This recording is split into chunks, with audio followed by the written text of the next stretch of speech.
And we're live. Hello, everybody. Welcome to Bill and Ammon's Bogus Hangout. Uh, we've already got a little bit of a crew. Ammon's here, and we can see him.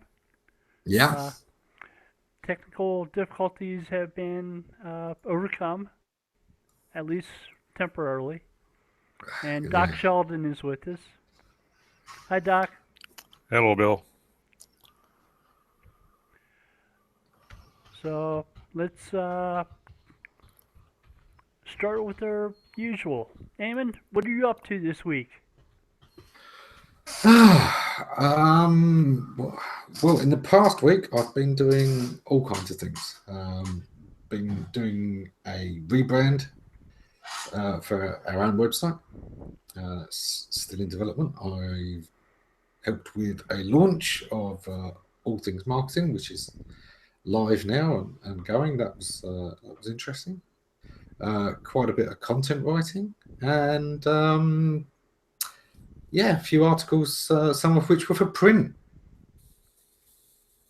I So saw one of those this morning, I believe. yeah, that was a challenge because I got the brief 300-word article. 300-word article to me, that's the leading paragraph. I could barely get an idea out there. 300 words. That covers the title. Yeah, well, that one today was 300 words, but then they added the tagline. But yeah, 300-word article. I was in Yeah. a roundup post that was published today, and I didn't remember what I wrote for it. I went and looked, and I think it was about a tweet's worth of words.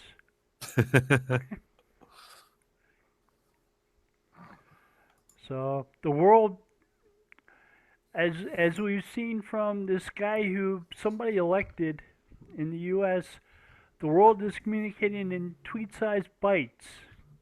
Oh, calling that communication is hardly fair, Bill.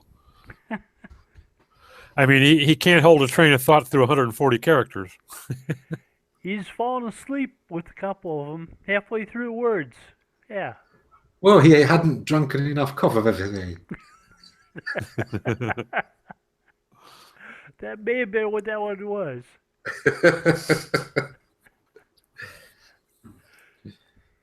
Yeah, it's it's an interesting world with I Donald thought Trump as president. the mayor of London is my hero. He handled that with great class and aplomb. He didn't have time. He delegated to somebody to respond. I love it. Yes. I would almost welcome them canceling his visit. Part of me certainly would welcome it. The other part of me, it's just an embarrassment. Like it or not, sad as it may be, this is your elected representative. Sadly, this man represents your country, and we will try to treat that role with respect, even when it happens to be respect that the man in that role doesn't give it. Yeah.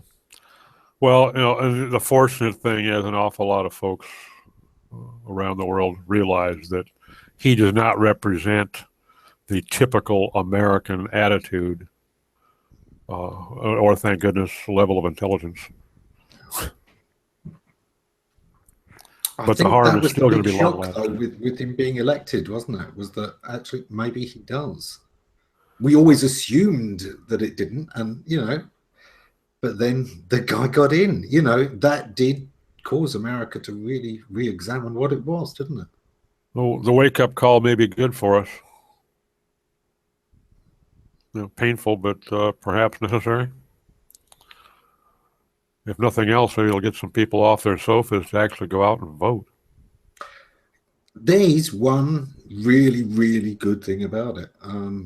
It has made people appreciate Obama an awful lot more, because I thought that man got a hell of a lot more grief than he ever deserved. I thought he Oh, did yeah. pretty well in the role, and it did seem like people didn't really appreciate him until we got Trump. He was certainly not my candidate nor my favorite, but he had class, and I think he had our best interests at heart.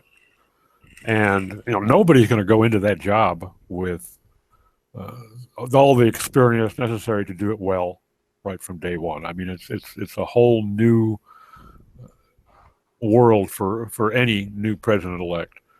But I thought he did a good job of trying to get through things that were going to be good for the American people and for the world.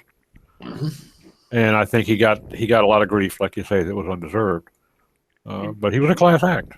Trump has come out at least once saying this is a lot more work than I expected.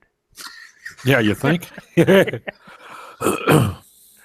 Well, this is the thing that I think a lot of people never thought about. The idea of getting somebody in there who knows how to make something profitable, balance the budget, make it successful like a businessman is, has a certain appeal to it. But by the same token, when you take somebody who has never had to answer to a board of directors or a CEO, he's been an authoritarian all his life, and he is the epitome of authoritarianism. That's going to be problematic too. And he's really evidencing an awful lot of disdain for the entire justice and constitutional process, and that is dangerous. And that will probably be his undoing. There's a reason that we call government and related fields public service, and these people public servants. And you don't want a business leader and a CEO and things like that. You want that really quiet, good bookkeeper. If that's what you're trying to do is balance the books, you want a humble bookkeeper who knows how to follow instruction and do it to the best of his ability financially. Yeah. I think what happened is just an awful lot of people just wanted some change, and they fell into the trap of thinking, well, any change will be better than what we have, and perhaps now they're realizing that they may have overplayed the definition of any. But we'll see. Well, yeah, we've got our own fun and trials and tribulations to look forward to. Yeah. They've seen him on TV, so they may have been thinking they were voting for the devil they know. Yeah. Yeah. And anyway, you know what? Let's have 1 week where we don't discuss him. And hey, how about we talk SEO for a change? That's a radical concept. That would be fun. I know, right? Sure. Hey. Hi, Kristen. Hi. I think I came in right as the rules were being set. I'm guessing no Trump. We've had enough Trump this week. Watched an interesting SEMrush webinar this morning. I don't know if anybody else caught it. Talking about mobile first index. Did you catch that, Ammon? I didn't have time to watch it. It is on my playlist, though, to watch later. Unfortunately for me, that was working time. There's some good discussion. I don't buy into Byron's attitude of adaptive being superior to responsive. I think just the opposite. With new viewports still cropping up every year, I don't care to have to go in there and build a whole new subset of my design every 6 months. You shouldn't have to too much if you create the subsets right. It's like the way that responsive breaks down. It's just that instead of having it all in one and it decides which version to send, it decides which version to send first and then just sends that version. It's leaner transmission, which I do appreciate. Well, and it's not a big deal. I mean, if you're working with a 480 320 and you suddenly need a 510 320, it's a matter of simple cut and paste and some editing, But it also just adds a lot more maintenance, I think. That's my opinion. Now, that may be jaded because I haven't actually done any adaptive. I've been in responsive since it first started, and I've been against the mobile first and the adaptive idea. But I liked mobile sites. I liked the fact that you could specifically target for different demographics. You know, the user, if you're a restaurant, for example, somebody who's on a desktop is at home. Mm-hmm. Somebody who's on a mobile might be at home, they might not. They're more likely to be local and out and about and wanting directions, maybe wanting to see your menu and things like that, but they're not wanting to know whether they can book a party there. The chances are they're know, standing out in front of your building. Exactly. And, you know, in B2B, when somebody is, you know, B2B looking up your business site, the chances are this is a salesman or somebody trying to come there for a meeting most of the time. Mm-hmm.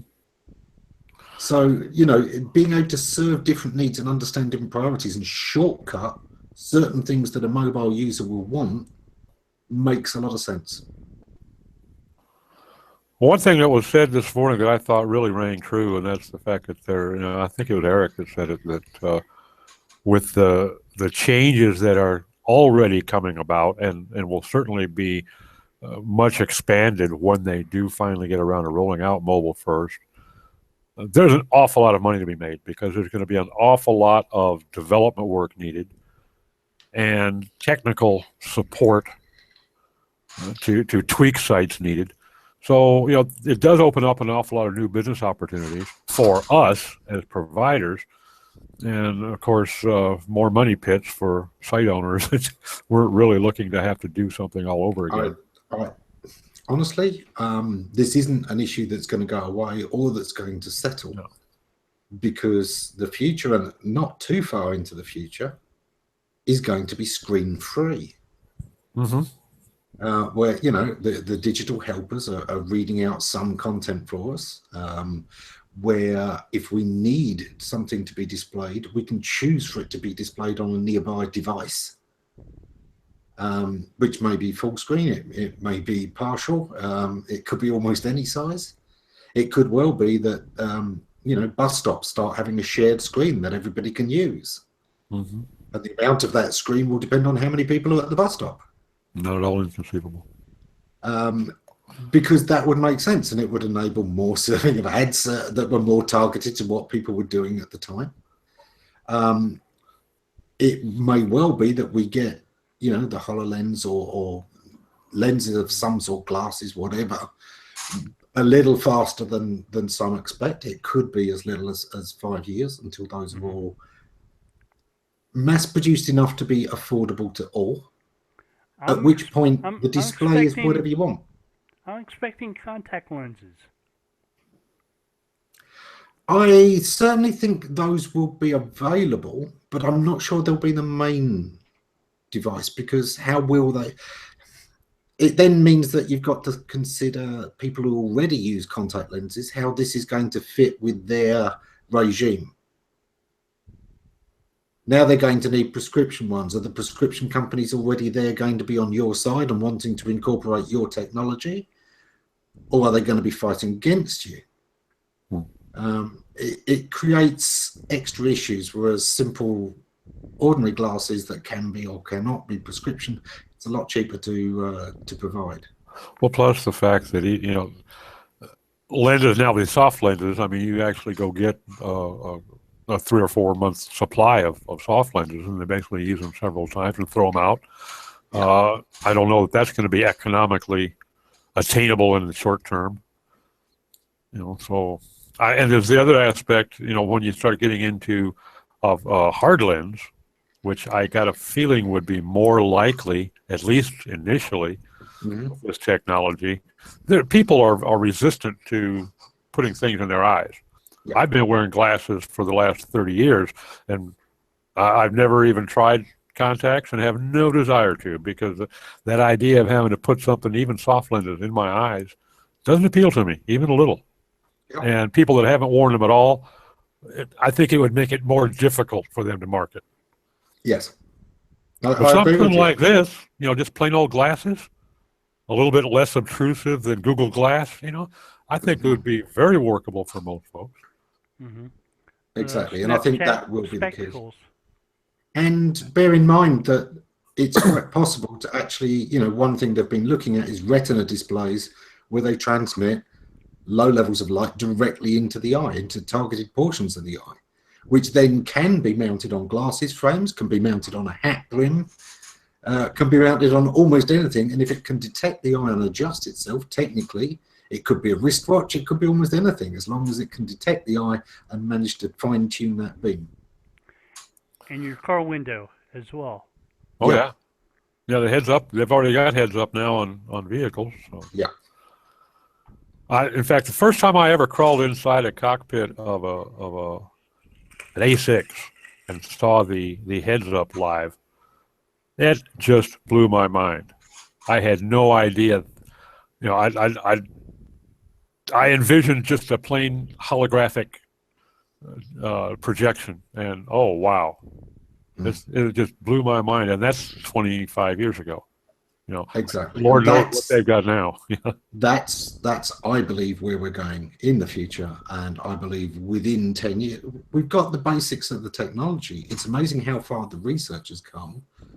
What's missing at the moment is the commitment to a protocol and the mass production to bring the costs down. But we have the ability to project augmented reality in all sorts of ways, so it can superimpose data on the real world. And there's lots of ways of doing it. We've mentioned a few.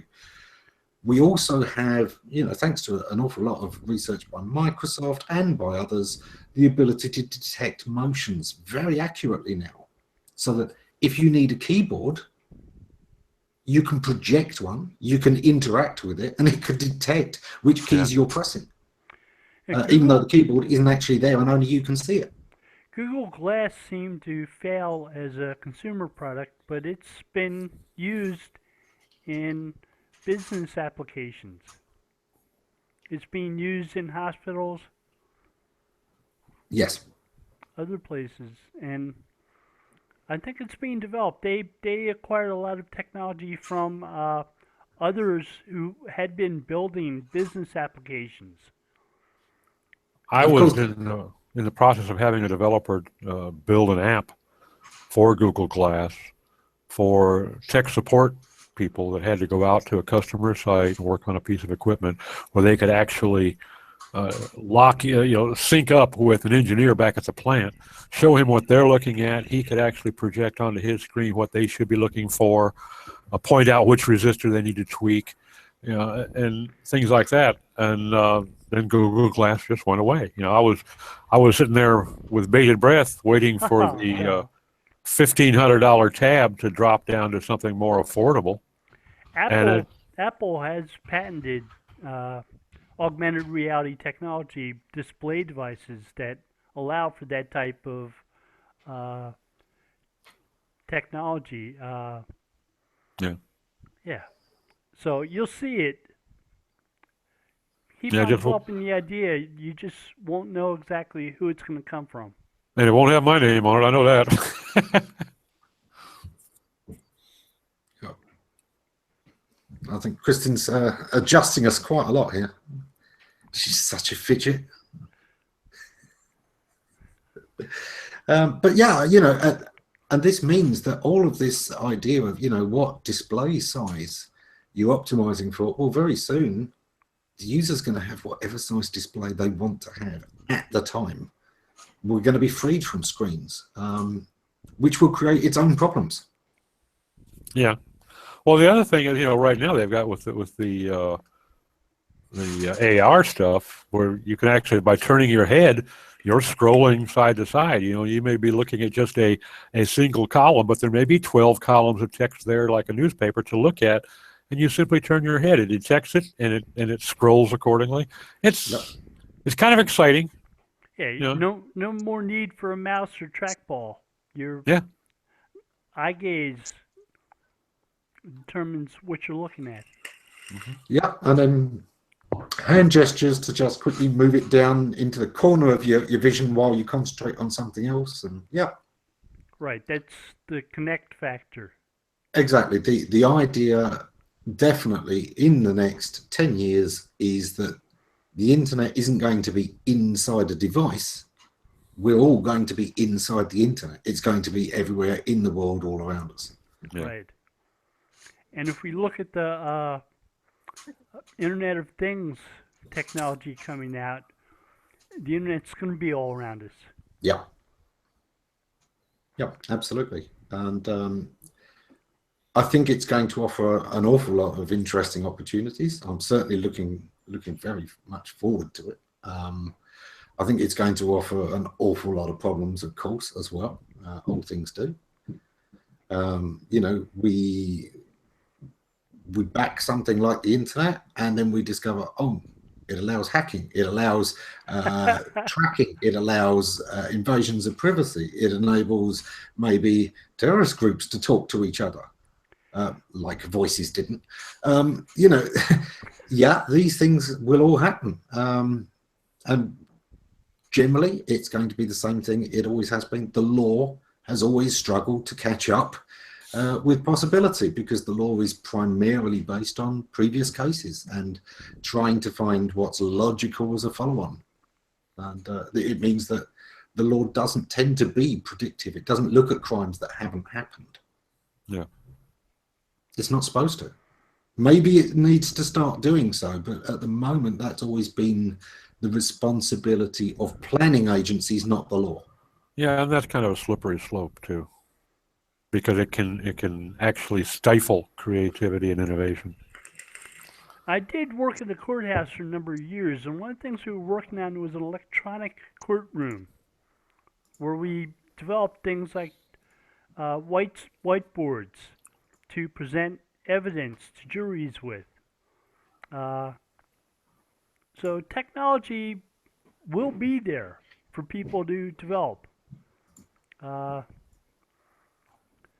We're also going to get aid from things like RFID tags in devices to help stop crime, help identify where things are, where things might be taken to. Yep.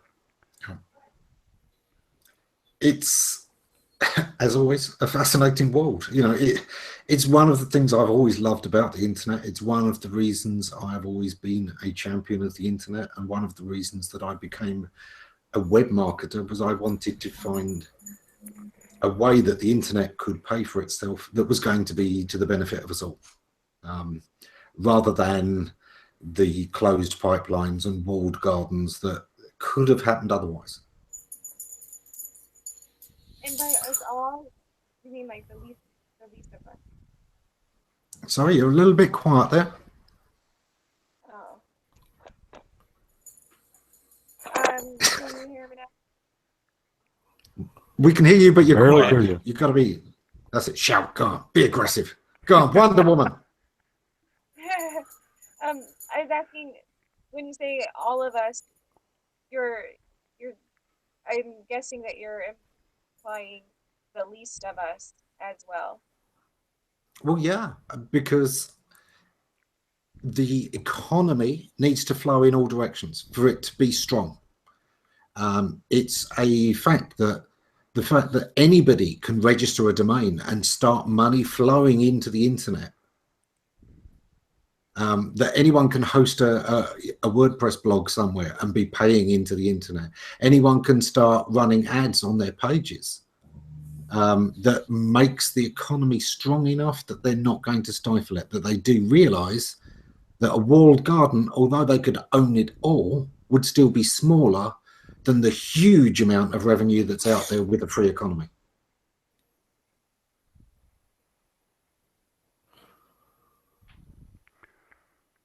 It'll be interesting to see where it goes. I watched another part of, I didn't get to see the whole thing, the Internet Society of the UK this morning did a presentation that was talking about, I forget the title of it now, but it was basically it was centered on, I can't remember the author's name, but it was centered on the book, Will the Internet Be Fragmented?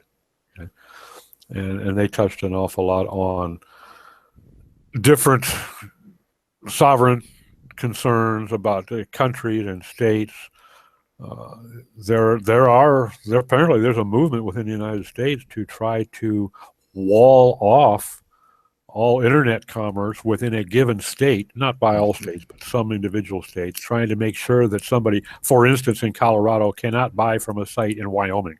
Yeah. They must buy from Colorado. Get Really? them get a piece of the action. Yeah, and apparently there's also a similar movement in some limited areas in Western Europe. Try on a sovereignty basis. They're trying to enforce some sort of sovereign They'd love control, barriers so that they can have tax borders and tax tax borders, control. and Let's control. face it, what it And is. Yeah. control. Yeah. And you know what?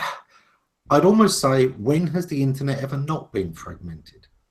It is a factional thing, but that's part of the joy, is that it does have fuzzy borders, and you can cross them, and you can go from one place to another. You can go Oh, yeah. into the dark web.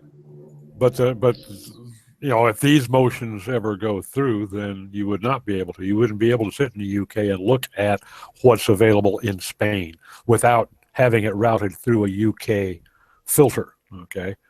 Well, filters concern me. I don't like filters. no.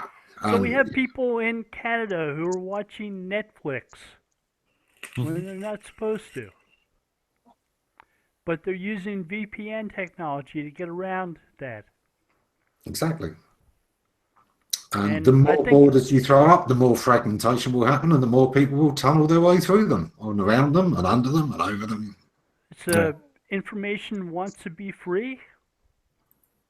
Partly, I think we're also at an age where people want to be free. We want to have choice. Yep. I think the age of command and control Yeah. has largely passed. And while they can certainly throw fear and terror and things like that at us as a way of making us give up parts of that we fear having responsibility for our own safety. We'd rather somebody else nannied us and protected us sometimes. People I are think there are, people Yeah, are go on. getting around the Great Firewall of China. Yeah. I mean,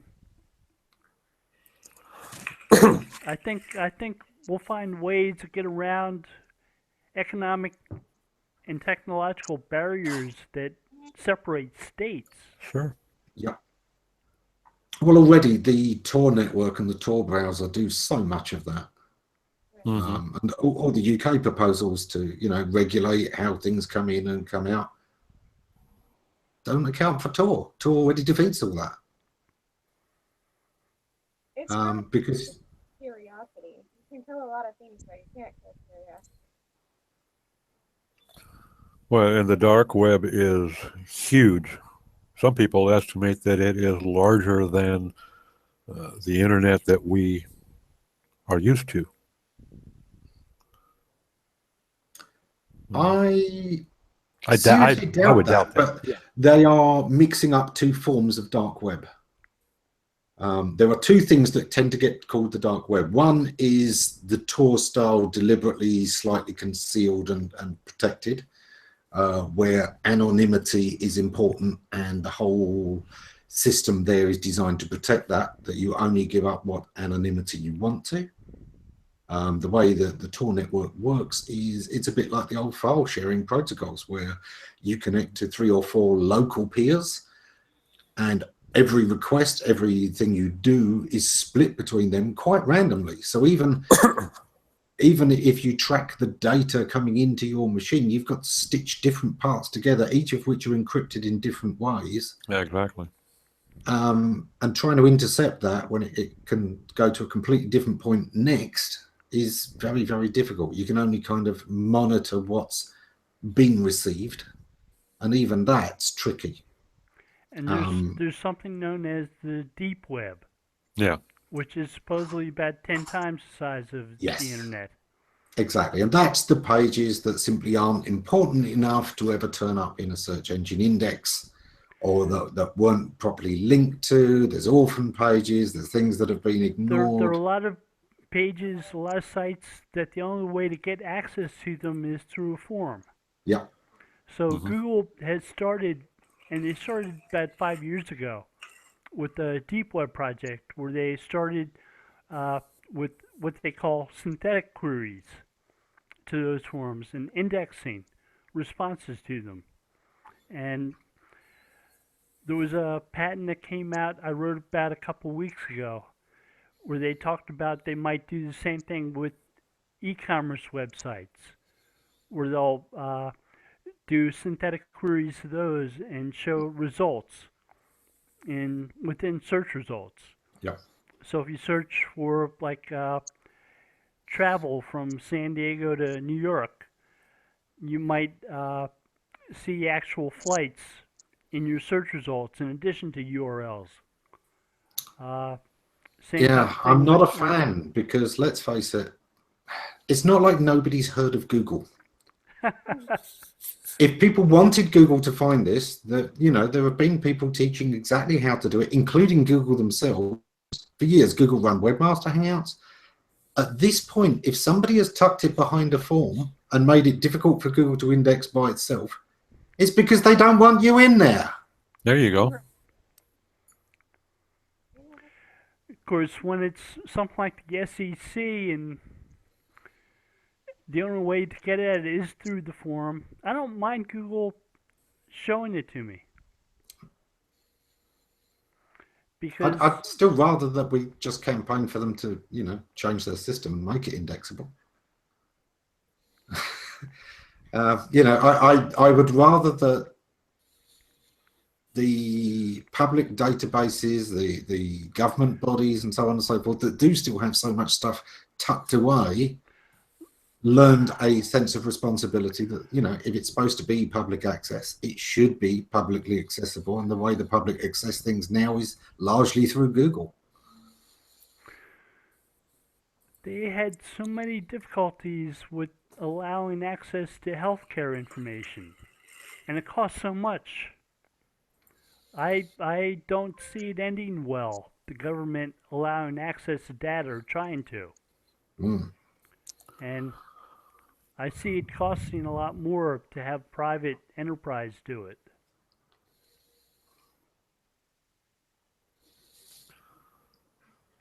Sure, we'll build you a website. We'll put it on WordPress. It'll cost $1 million, but Hey, go to free code camp now. Yeah. Please, if that ever happens, don't install too many plugins.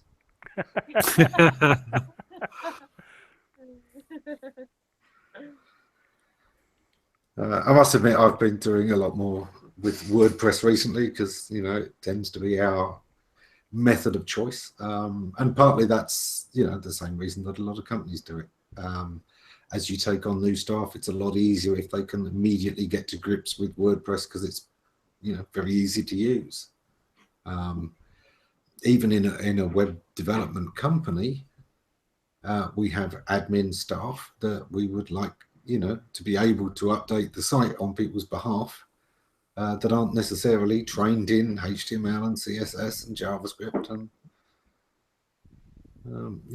there are compromises sometimes. there is a learning curve to WordPress. Yeah, but it does help if the people you're working with have used WordPress before. Sure. So help them set up a blog on their favorite sports team. Give them a chance to use it, something that's not mission critical. Well, you know what I've been doing with, I've had a couple clients in the last year that have never had a website before. They had to ask, how do I get to this Google, So what I did is when I was building their site, I said, okay, first thing you do while I'm doing this, you go over here to WordPress.com and stumble through the process to open a blog. Talk about your dog, your photography, what you like to eat on weekends, whatever. Just get in there and build some posts and exercise your brain cells a little bit, because what you're going to do there is going to be very similar to what you're going to do on this self-hosted WordPress site that I'm building. The vast majority of it translates very well. The only difference is you're going to be able to do more. And that has really helped. It's made the training session, the initial training for people that had absolutely no knowledge of how to run a website a lot easier. Yeah. There's always the argument that, well, they're not really running a website. They're just running a CMS, and it's dumbing it down.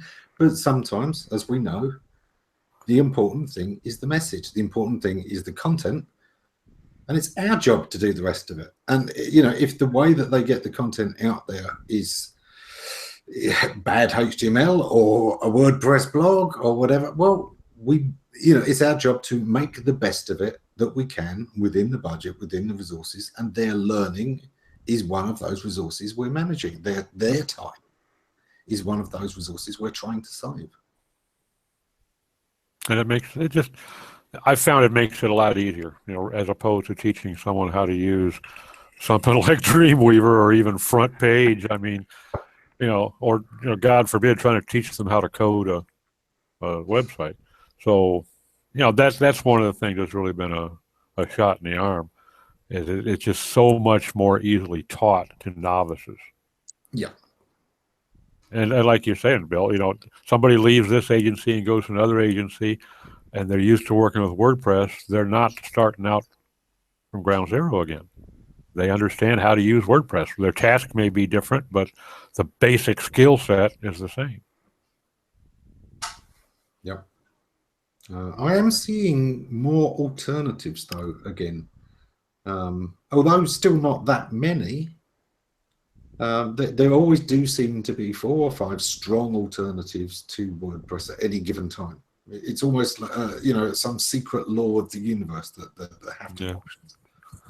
Well, somebody's always in the wings that would like to get a piece of that pie, Yeah, but whether it's Joomla and Magento, or whether it's the Ghost CMS, if you remember that, there always do seem to be a certain number of things in the wings, and recently there've been some that are quite advanced. Instead of being leaner, they're just more focused. I remember seeing that Ghost when the kid was getting ready to launch that, and it looked like he had a pretty slick idea, just going with a plain Jane blogging only. Yeah. And I haven't seen anything in well over a year. I don't know if that's still a going concern. It does seem to have gone quiet, doesn't it? I think there was, some lack of assistance and support with developing it. But the idea was that, if you wanted a lightweight platform that was about quickly getting content on the web and not worrying too much about, excessive design elements, just getting good content on there, Ghost was a fantastic option. Very lean, very fast, very clean. Yep. The idea of having a developers community and an ecosystem can really help launch one of those and make a difference to it. Yeah. Oh, yeah. It's something we remember from, going back to the early 2000s. You remember Second Life? Yeah. The fact that had its own economy and its own ecosystem was part of its success and part of why it was able to thrive where a lot of others hadn't. I wonder what Linden Labs is up to these days. The family who ran Second Life. Yeah, again, no idea. I think parts of Second Life might even still be going. It's not something I've looked into for years, but I remember at one point I really did think it had some amazing potential. Part of me thinks that I recall something a few years back about it being absorbed or sold or shut down or something. But I'm not certain on that. No. But it was a kind of a cool concept. It was the sort of thing that the unwashed masses jump into, kind of like farm life, at least for a while. Yeah. I haven't seen much lately either on those very annoying little what's the Go? What's the name of that thing? Where you get the augmented reality, the little people are out there search. What is it? Pokemon? Pokemon Go. Yeah.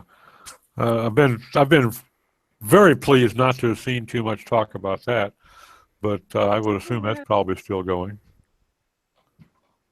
And it's interesting. Game and porn always seems to end up making major contributions to new technology development.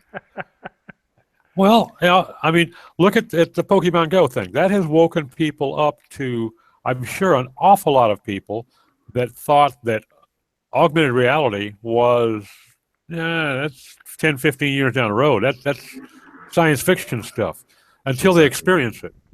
I think I saw a PubMed paper about Pokemon Go and the health benefits of it. It's got a health benefit, what, making you get out and walk? Yeah. In the Okay. past couple weeks. Right. I'm just going to quickly pull up a couple of the comments that people have been making. Dave Pike was pointing out that Drupal was around in 2000, which is actually earlier than WordPress by about 3 years. Gina was congratulating you and Doc Bill on the hands-on approaches, and she says that they train countless clients on WordPress so they can update their own sites, and yeah, we certainly do that as well. Lots of maintenance going on with WordPress.org, says Zara, and absolutely, you know, the thriving community of contributors and the ways that people can latch into their own economics with it by designing plugins and themes and premium options, therefore, is an essential part of that. You know, as we said with the web, part of what made it work was that it became an economy anybody could become a part of, and therefore was bigger than any one person owning it. And the exact same thing is true of WordPress, and that's what makes WordPress so powerful. I was in a meetup group that focused on bloggers.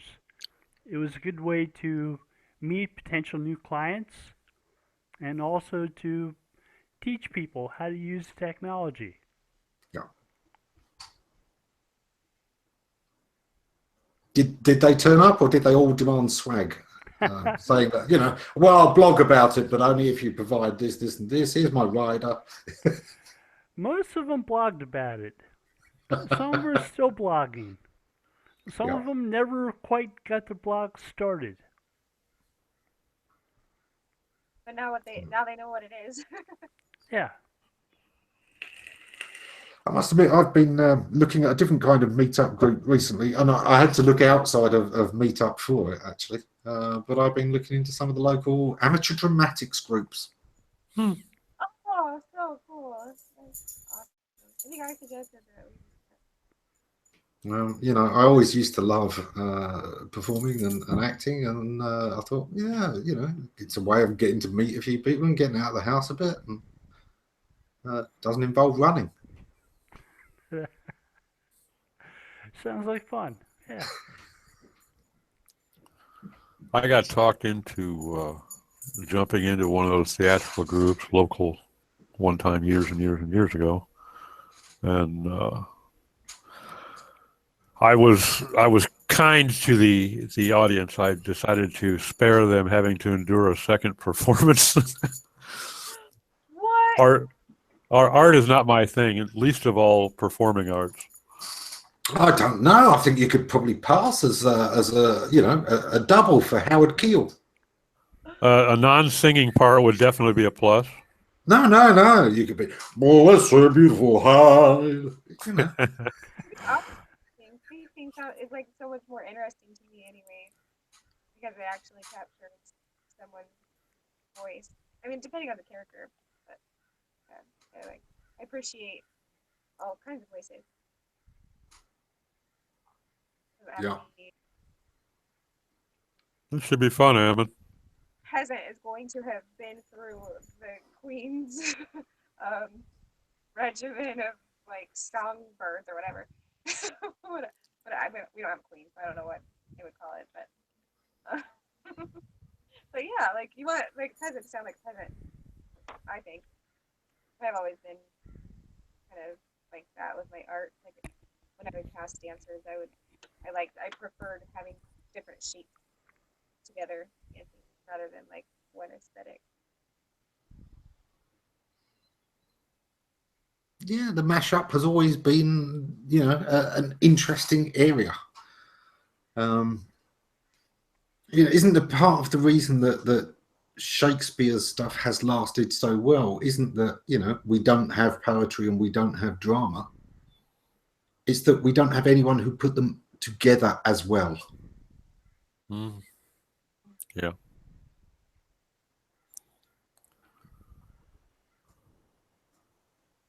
And I must admit, I have enjoyed over the years watching some of the sort of updates and modernizations of some of Shakespeare's work. And, Even like, watching how... oh, we tried. Aw. Believe it or not, as a kid, I was lucky enough that, as I said, I was interested in drama years ago, and I joined a young dramatic society, but it was run by the Royal Shakespeare Company.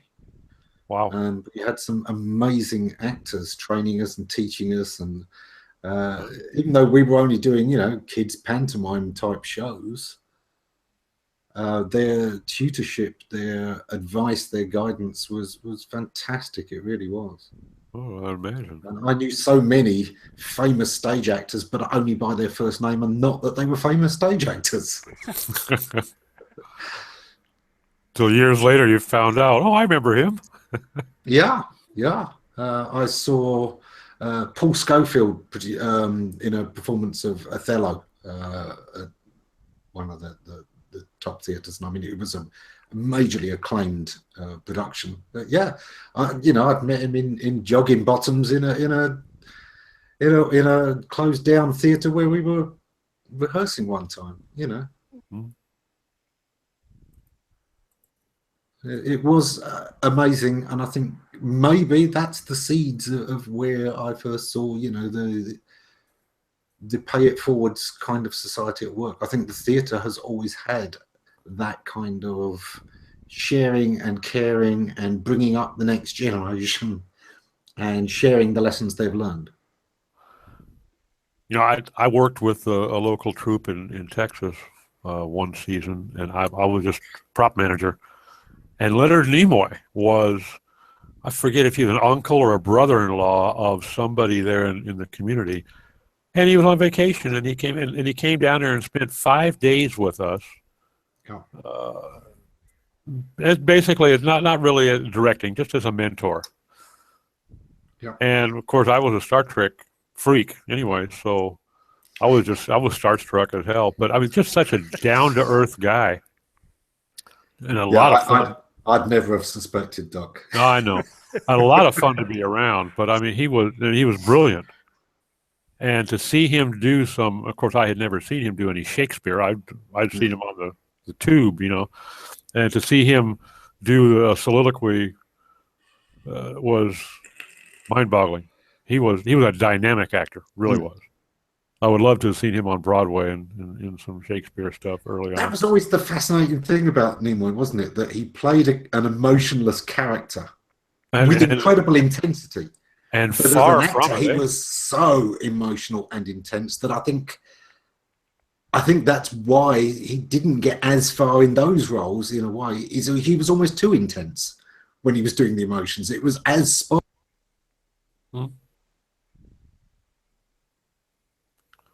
You just froze, mate.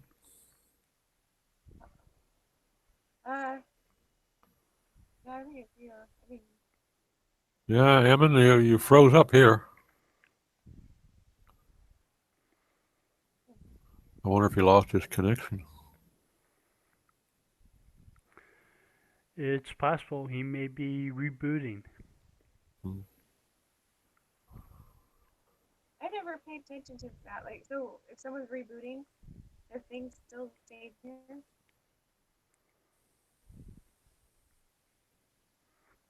Like, because I can still see Ammon's. Yeah, his image is frozen. Yeah, but so if he's rebooting, wouldn't that go away? Eventually. But on the other hand, it may stay there until he re-enters, and then there'll be two of him. That happens more than it should. Oh, it usually happens to me in here.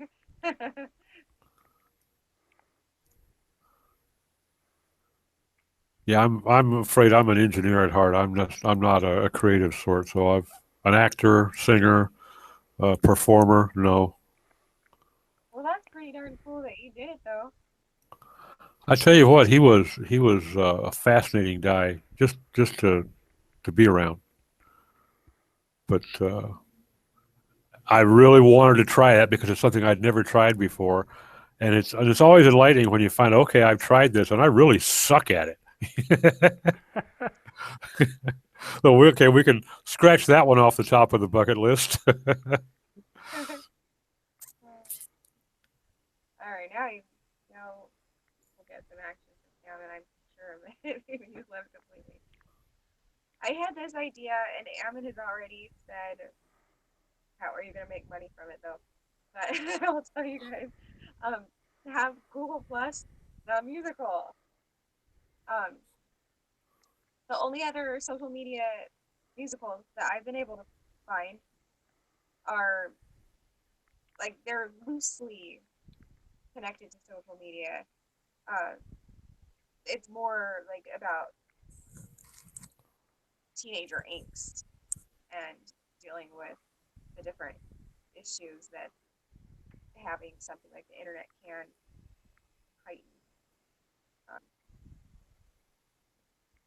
issues and whatnot.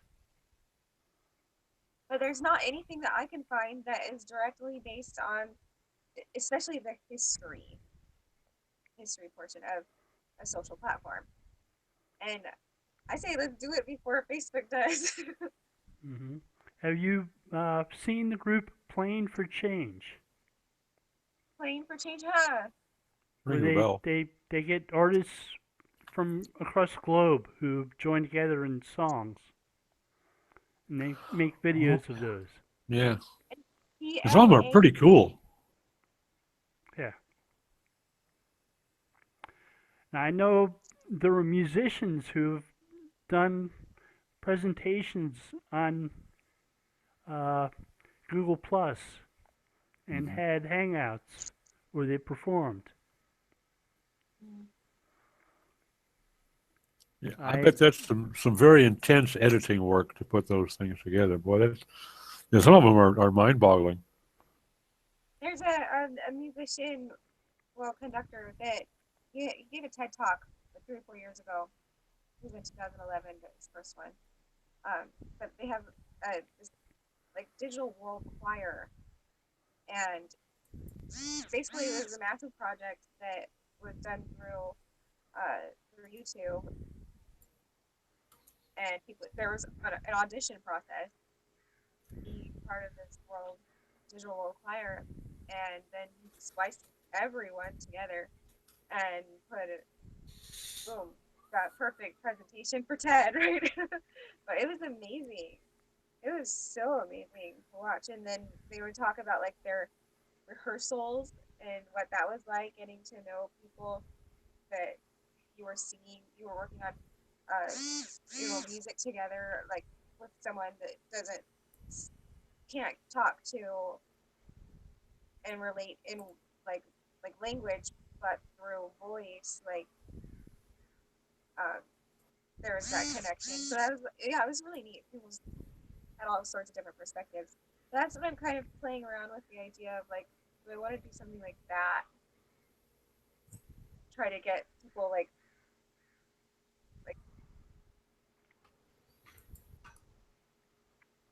that. well, having an idea that you want to work with, having it as a baseline is good because you can explore ideas off of that. Yeah, I can't find anyone else that's oh yeah, awesome project. I want to help bounce ideas around.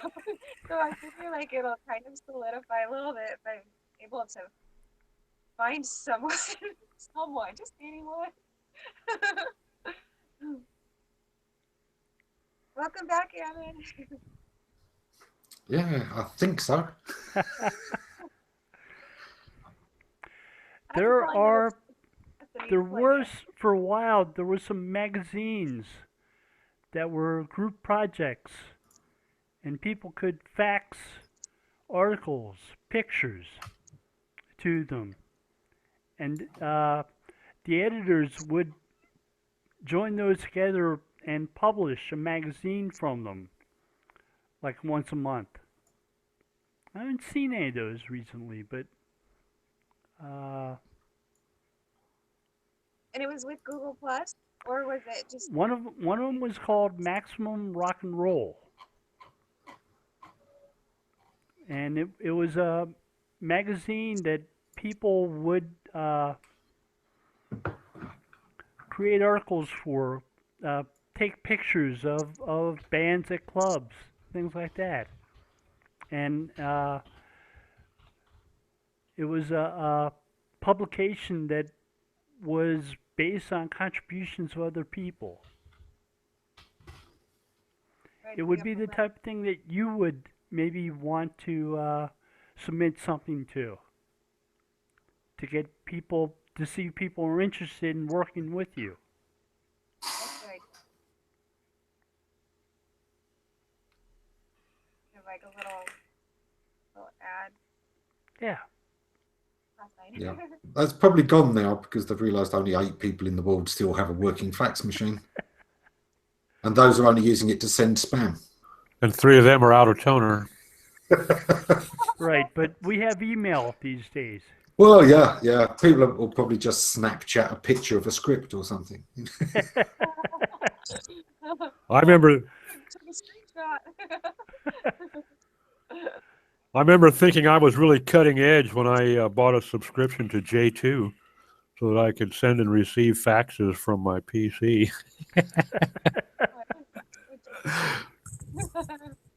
No, see, I had a modem that, of course, included free fax software. Nice. Yep. And it could manage your phone calls for you as well, because, you know, that was back when it plugged into the same line. Mm-hmm.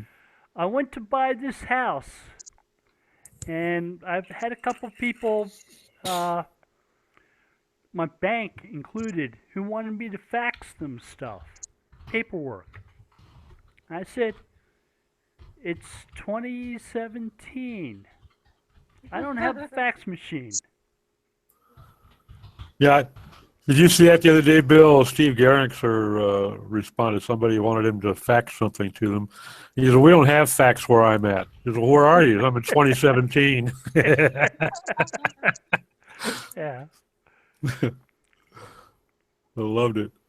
Understand, like, and I've read, like, because I've researched this, like, to some extent. My mom needs to have things faxed, so, like, the Ministers Association for her health and whatnot. And I tried to fax. It wasn't working. And so I finally just emailed it and it was like, you have it.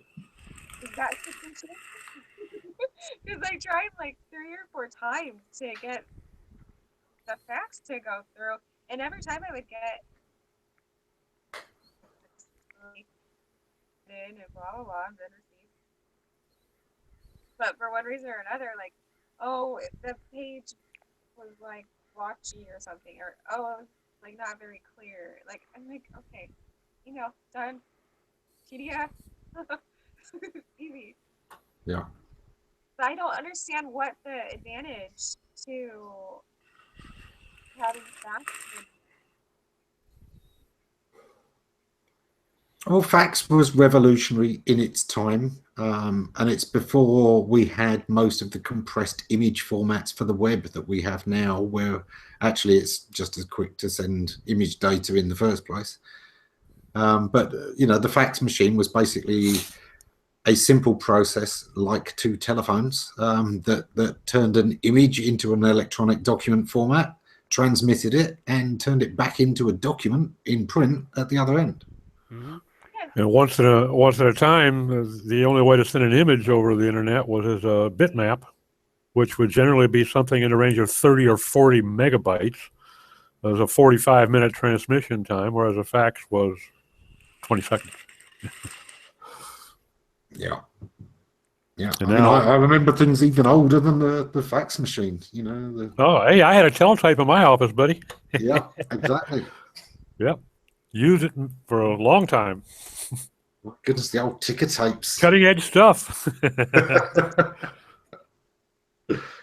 But yeah, you know, there's a progression. I think sometimes people, especially that have grown up with the internet, where it was pretty much their first real experience of grown-up communications, who don't really understand that there was a long progression. Yes, it sped up, but this didn't all happen overnight. The startings of the internet were in the 40s and 50s, with looking for a method of communication for the military that could route around outages.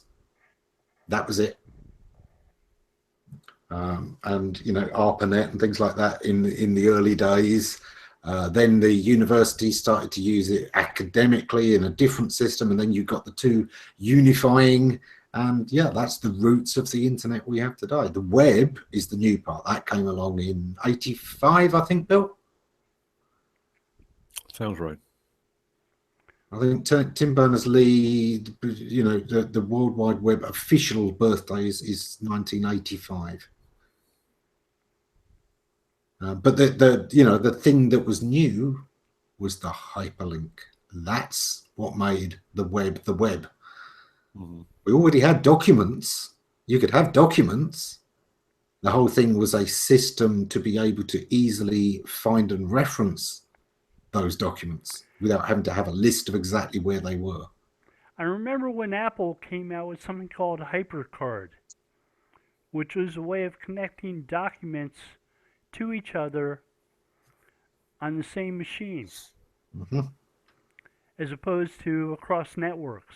Yeah. Which they were so close to the web.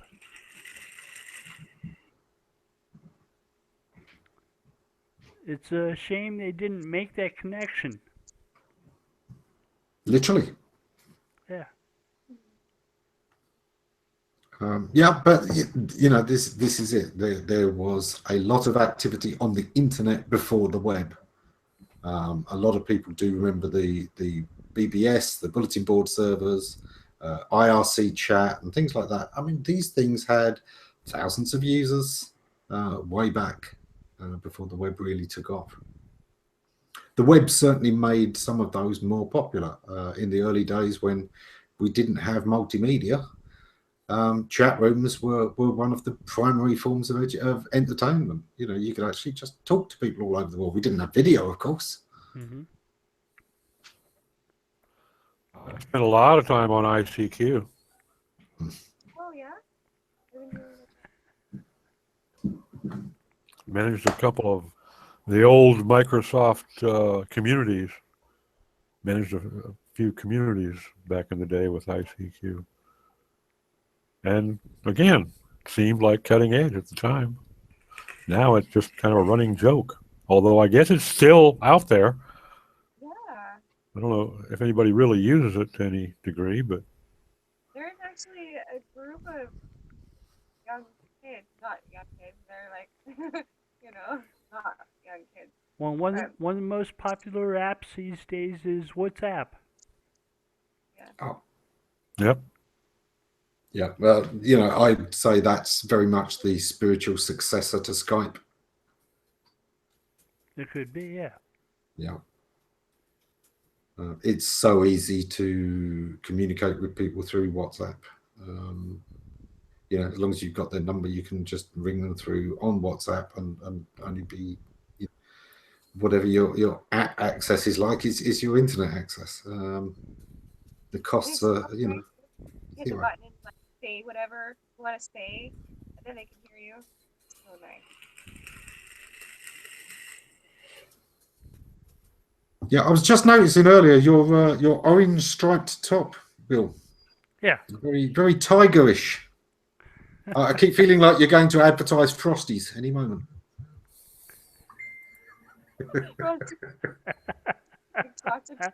It's terrific.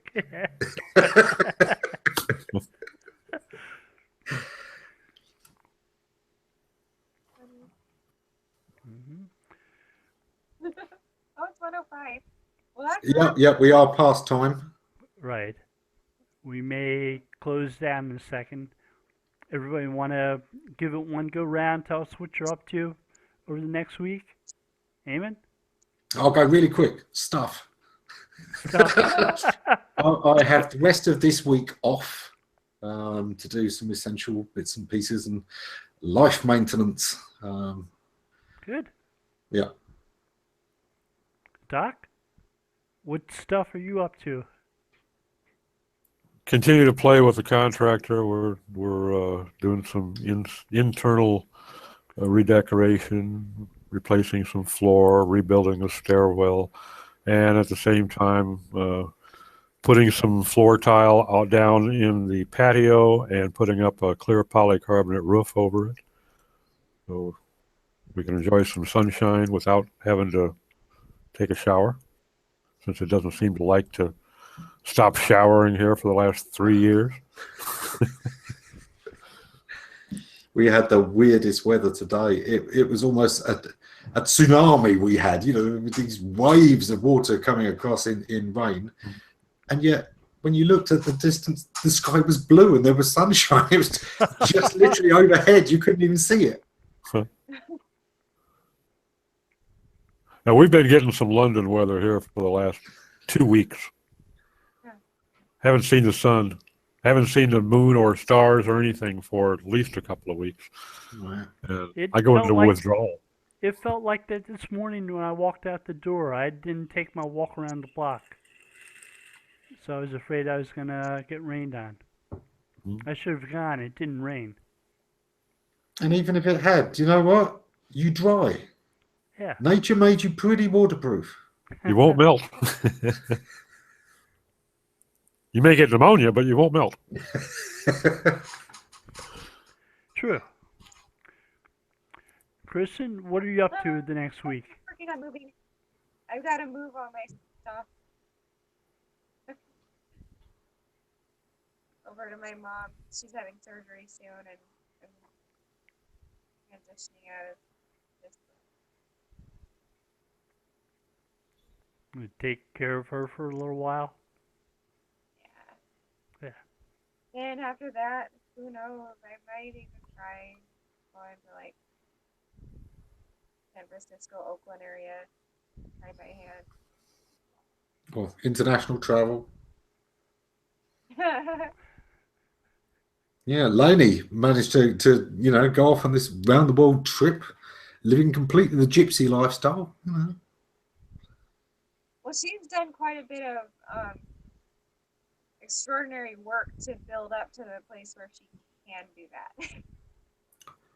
She's definitely put in her due.